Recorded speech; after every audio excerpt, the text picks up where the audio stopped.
Hello friends, मैं हूं Dushyant Kumar D Kumar ICS academy में। स्वागत है आपका।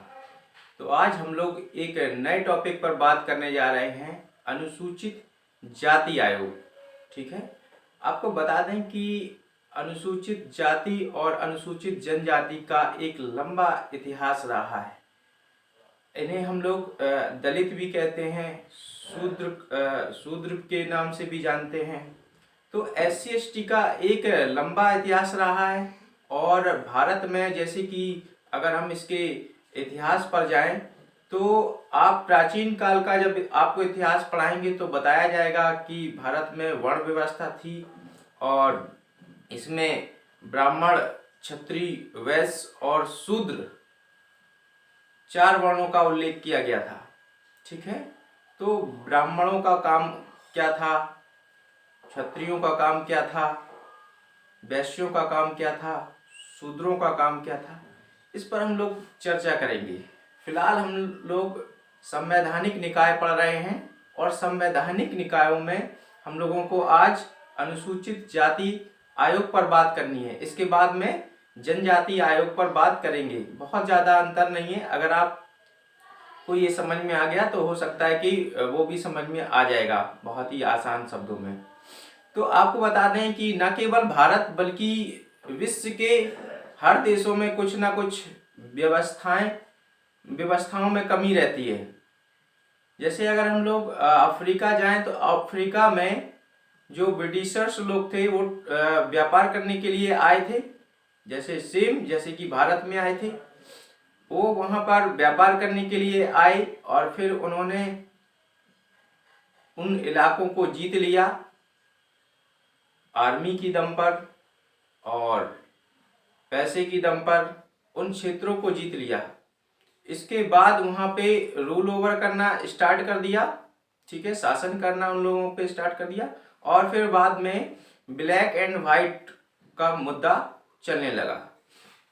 जैसे अभी न्यूज़पेपर में एक मुद्दा छाया रहा, जब किसी ब्लैक को मार दिया गया था, उसे हम लोग बोलते हैं एफॉर्टिस्ट सिस्टम या नस्लीय भेदभाव। ठीक है, रेशियल डिस्क्रिमिनेशन बोलते हैं, रेशियल डिस्क्रिमिनेशन। तो जिस प्रकार से व्हाइट यानी अंग्रेज ब्लैक्स पर डोमिनेट करते रहे अपनी नीतियों के द्वारा और कई प्रकार की योजनाएं उन पर थोप देते थे, उन पर शासन करते थे, उन पर कई प्रकार से अत्याचार करते थे। उन्हें उस इलाके में नहीं रहने दिया जाता था जहां पे वो रहते थे। जैसे ब्लैक लोग अलग रहेंगे, व्हाइट लोग अलग रहेंगे। तो जो ब्लैक लोग हैं वो बसों में यात्रा नहीं कर सकते, ट्रेन में यात्रा नहीं कर सकते, यहाँ तक कि टॉयलेट वगैरह भी उनके सेपरेट होते थे। जो अंग्रेज लोग होते थे उन्हें ही हम व्हाइट लोग कहते हैं, यूरोपियंस। तो इसी प्रकार की व्यवस्था कुछ भारत में भी देखने को मिलती है SC/ST के संबंध में, और इन पर काफी अत्याचार हुए, बताने की जरूरत नहीं है, सभी लोग इससे परिचित हैं। तो इसके बाद जब भारत का संविधान बना तो जो व्यक्ति जिस समस्या से पीड़ित था उसने उनको वहां पे उल्लेख किया, उन व्यवस्थाओं को, उन प्रावधानों को डाला। जैसे पंडित जवाहरलाल नेहरू समाजवाद से प्रभावित थे तो उन्होंने प्रस्तावना में समाजवाद डाला। ठीक है, और अंबेडकर जी जाति व्यवस्था से परेशान थे, इसलिए उन्होंने जब मौलिक अधिकारों में संविधान के भाग 3 में मौलिक अधिकारों का उल्लेख किया गया है और अनुच्छेद 14 से लेके 18 तक समानता को उल्लेख किया गया है। अगर पूरे अनुच्छेदों की बात करें तो 12 से लेके 35 तक मौलिक अधिकारों का उल्लेख है। तो उन्होंने धर्म, मूल वंश, जाति, लिंग, जन्म स्थान के आधार पर भेदभाव नहीं किया जाएगा। ठीक है, छुआछूत का अंत किया जाता है। ठीक है, ऐसा उन्होंने अनुच्छेद 17 में कहा। ठीक है, विधि के समक्ष समानता, विधियों के समान संरक्षण, अनुच्छेद 14 को ही अगर हम 2 भागों में बांट लें तो विधि के समान संरक्षण और विधियों के समान संरक्षण, विधि के समान समानता, विधि के समक्ष समानता और विधियों के समान संरक्षण। ठीक है, तो इसी प्रकार से जब इन पर बहुत सारे जब अत्याचार होने लगे शूद्र कास्ट दलित लोगों पर, तो ये जब संविधान बना तो पाया गया कि इनके अधिकारों की रक्षा की जानी चाहिए और इन्हें भी जीने का अधिकार है, क्योंकि इन्हें तालाबों से पानी नहीं पीने दिया जाता था। इन्हें भी अलग रहने के लिए जगह दी जाती थी। इनकी लोग परछाई तक देखना पसंद नहीं करते थे, ऐसा मानते थे कि दिन खराब हो गया। तो जब ये सारी समस्याएं थी, तो जब संविधान बना तो इनके अधिकारों के लिए प्रावधान किए गए। और शुरू में जब प्रावधान किया गया था तो बस इतना कहा गया था अनुच्छेद 338 में कि राष्ट्रपति अनुसूचित जाति तथा जनजाति के लिए एक विशेष अधिकारी की नियुक्ति करेगा। फिर इसमें समय समय पर संशोधन हुए। तो आज हम लोग पूरा उसी टॉपिक को कवर करने जा रहे हैं और हम लोग देखेंगे कि किस प्रकार से अनुसूचित जाति और जनजाति आयोग अस्तित्व में आया। यहाँ पे हम लोग राष्ट्रीय अनुसूचित जाति आयोग की बात करेंगे, ठीक है, और उससे जुड़े हुए प्रावधानों की बात करेंगे। तो आइए शुरू करते हैं।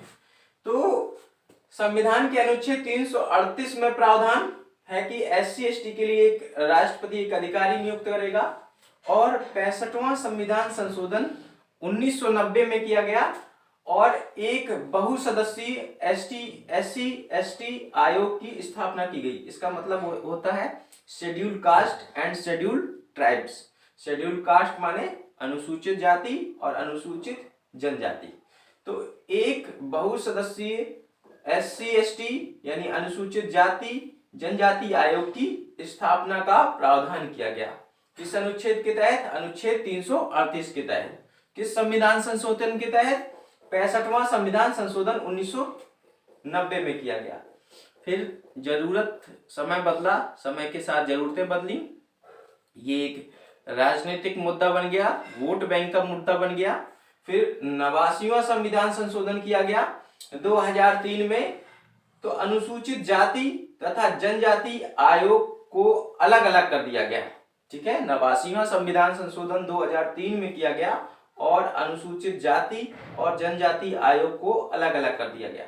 अनुच्छेद 338 में राष्ट्रीय अनुसूचित जाति आयोग का प्रावधान, अनुच्छेद 338 ए जोड़ा गया इसी में। अनुच्छेद 338 और अनुच्छेद 338 ए बहुत इंपॉर्टेंट अनुच्छेद है, याद कर लीजिएगा।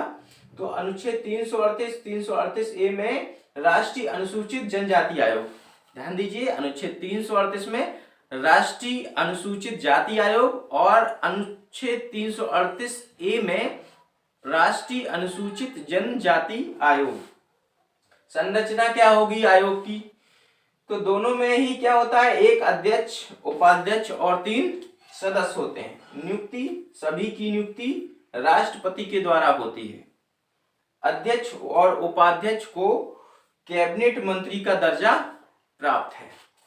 अगर हम आयोग के कार्यों पे बात करें तो अनुसूचित जाति से संबंधित सभी मामलों का निरीक्षण और अधीक्षण करेगा, ठीक है। अनुसूचित जाति के हितों का उल्लंघन करने वाले मामलों की जांच व सुनवाई करता है ये आयोग, ठीक है। अनुसूचित जाति के हितों का उल्लंघन करने वाले किसी मामले की जांच और सुनवाई करता है।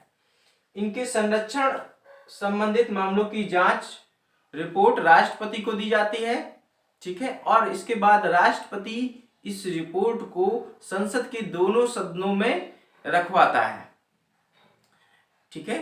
इसके बाद अगर केंद्र और राज्य सरकार इनके लिए कोई योजना बनाती है तो उस योजनाओं में आयोग से सलाह ली जाएगी और आवश्यक होता है तो रिपोर्ट को संबंधित राज्यों में राज्यपाल को भेज दिया जाता है, ठीक है।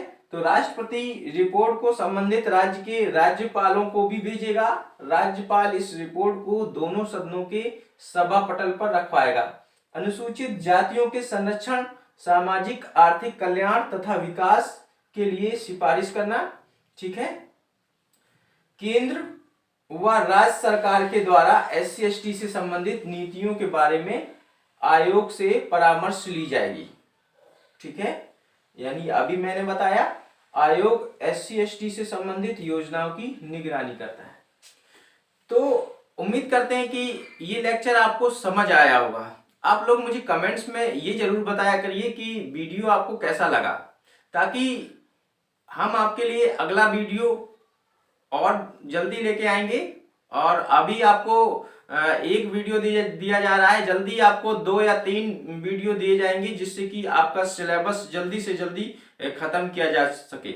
मेरा ये उद्देश्य है कि हम लोग 26 जनवरी या मान लीजिए पूरा जनवरी भी ले सकते हैं, तो पूरा सिलेबस लक्ष्मीकांत को हम लोग कवर कर लेंगे। और इसके बाद हम लोग हिस्ट्री को देखेंगे, और हिस्ट्री में भी हम लोग विशेषकर मॉडर्न इंडिया को स्टार्ट करेंगे, क्योंकि एग्जाम में मॉडर्न इंडिया बहुत ही महत्वपूर्ण रोल प्ले करती है। और मॉडर्न इंडिया को भी हम लोग 2 पार्ट्स में बांट के देख सकते हैं। तो हम लोग खैर वहीं पे बात करेंगे मॉडर्न इंडिया की। तो आपको अगर ये वीडियो अच्छा लगा हो तो कमेंट्स में ये जरूर बताइए कि वीडियो आपको कैसा लगा है। ठीक है, और अगर आपको वीडियो ज़्यादा से ज़्यादा लोगों को क्या करना है, शेयर करना है, ताकि ये जो टॉपिक्स पढ़ाए जा रहे हैं ये उन लोगों तक भी पहुंच जाए जिनकी आर्थिक और सामाजिक स्थिति बहुत ज़्यादा अच्छी नहीं है, जो आर्थिक रूप से बहुत ही ज़्यादा कमज़ोर वर्ग के लोग हैं, उन तक वीडियो पहुँचे, और जो दिल्ली और इलाहाबाद नहीं जा सकते पढ़ने के लिए। ठीक है, तो आज यहीं तक रखते हैं। धन्यवाद।